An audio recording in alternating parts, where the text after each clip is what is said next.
Se calme un petit peu, même si on voit encore des renforts de police arriver évidemment, mais tout le quartier est complètement saccagé, avec des forces de police qui sont en train de se dispatcher un petit peu partout dans le quartier, et qui sont donc renforcés, mais on entend également beaucoup d'insultes de la part des militants de l'autre côté, qui provoquent un petit peu la police, et la police qui réplique à coups de gaz lacrymogène. Mais justement, est-ce que vous pouvez, parce que nous, depuis, derrière l'écran, on ne distingue pas les insultes. Qu'est-ce qui est dit précisément? On s'en prend à la police, à l'État. À qui sont adressées ces insultes?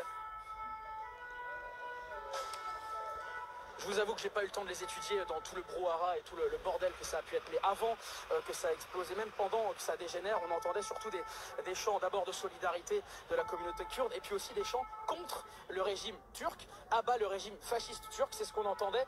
Alors évidemment, toute la communauté kurde que nous voyons ici, avec qui nous parlons, fait le lien avec la Turquie et cette fusillade qui s'est produite. Pour l'heure, évidemment, il n'y a pas de lien entre la Turquie et ce drame qui s'est produit. Voilà, c'est ce qu'on entend.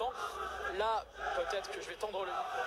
On entend en fait des chants en kurde, qui est un chant de solidarité de la communauté kurde. Voilà ce qu'on entend un petit peu ici. Pour l'instant, l'ambiance est assez statique, ça s'est plutôt stabilisé. Sur les rues adjacentes, je me tourne un petit peu, mais toutes les rues ont été un petit peu... voilà, elles ont été vidées aussi par les renforts de police qui sont intervenus.